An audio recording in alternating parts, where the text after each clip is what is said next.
Good morning students, this is science video. We were on chapter number 8, that is reproduction in animals, and we have done life cycle of a frog. In yesterday's topic we have done life cycle of a frog, that was on page number 68.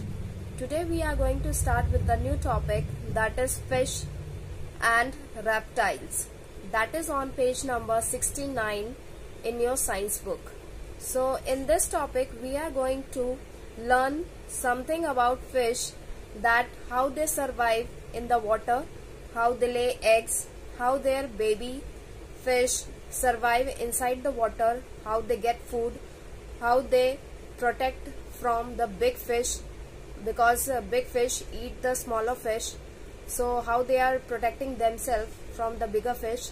And in reptiles topic we are going to understand how reptiles are protecting themselves and their egg from the harsh situation or from the other animals. Is it clear? Because reptiles are living both land and in water, so how they are surviving inside the water, how they are surviving on the land. So we are going to get the interesting informations about fish and reptiles, that is on page number 69 in your science book. So let's begin with the topic. So this is your topic. First we will understand about fish and later we are going to conclude reptile. Okay, so first is fish. So in fish we are getting the information about fish, how they lay eggs and how they reproduce so many egg at a time. So a fish lays thousands of egg at a time in water. Fish lays thousands of egg. यहाँ पे frog कितनी बार lay कर रहा था? 100 अंडे एक बार में दे देता था, है ना? बट यहाँ पे फिश की बात हो रही है, तो फिश कितनी बार कितने गिनतियों में अंडे देती है? That is 1000. Means you can't count their eggs. Eggs are so small. ठीक है, baby fish hatch out of the eggs. So baby fish comes out of the egg, but only few hundred baby fish grow into an adult. So after what I have told you, that small fishes are eaten by bigger fish. That means their baby or their eggs are eaten by the bigger fish. Only few of them survive. That means if they are laying thousands of eggs, they are surviving 100. Is it clear? 1000 की तादाद में वो अंडे आते हैं, निकलते हैं, और सिर्फ 100 की तादाद में ही क्या होते हैं? जिंदा रह पाते हैं. क्यों? क्योंकि because many baby fish are eaten by the bigger fish. Many baby fish are eaten by the bigger fish. बड़ी मछलियाँ छोटी मछलियों को खा लेती हैं. समझ में आ गया? जैसी थोड़ी सी ग्रो करती हैं मछलियाँ, छोटी छोटी मछलियाँ जितनी भी होती हैं वो बड़ी मछलियों का शिकार हो जाती हैं. Is it clear? So bigger fish eat the smaller fish. That's why some of them are alive, otherwise all are eaten by bigger fish. Is it clear? Even fish, additional information ये है कि even fish have gills. Gills is kind of lungs that we are having inside our body.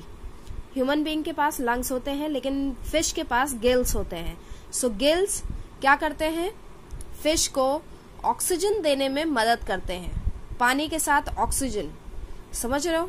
Fish क्या करती है? पानी अंदर लेती है, उस पानी के अंदर जितना भी ऑक्सीजन होता है वो एब्जॉर्ब कर लेता है गिल, और गिल एब्जॉर्ब करता है ऑक्सीजन को और पानी वापस से बाहर छोड़ देता है. तभी देखा होगा फिश के बाहर, जब भी फिश पानी के अंदर होती है उसके मुंह से बबल्स निकल रहे होते हैं, तो वो बबल्स नहीं होते हैं, वो पानी जो अंदर उसके गया है वही सब बाहर निकल रहा होता है. Clear? So fish also have gills.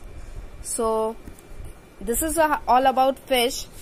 And reptiles, reptile like lizards, turtles, snake and crocodile lay hard shelled egg on the ground.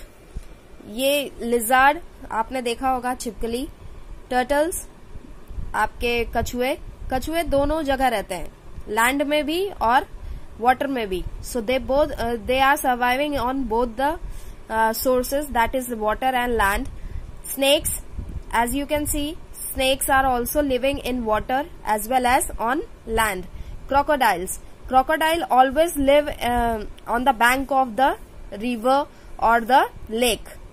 So they lay hard shelled egg. उनका जो अंडा होता है वो बहुत ही हार्ड होता है, मतलब जो शेल होता है, बाहर का जो परत होती है वो बहुत ही हार्ड होती है. Clear? On the ground, turtles and crocodile lay egg in shallow pit near the river banks. So turtles and crocodile. As you know, turtles and crocodile both living in the water. But for laying eggs, they are coming out of the water and they make a shallow pit. Shallow pit means गड्ढा खोदा जाता है. वो लोग गड्ढा खोदते हैं पहले, अंडे देने से पहले वो लोग गड्ढा खोद लेते हैं और उसी गड्ढे के अंदर क्या करते हैं, अपने अंडे देते हैं. और ये गड्ढा कहाँ खोदते हैं? On the bank of the river. Bank of the river means bank आपका दो तरीकों का होता है, एक जहाँ पैसे मिलते हैं और दूसरा बैंक जो होता है वो किनारा होता है. किनारा समझ रहे हो?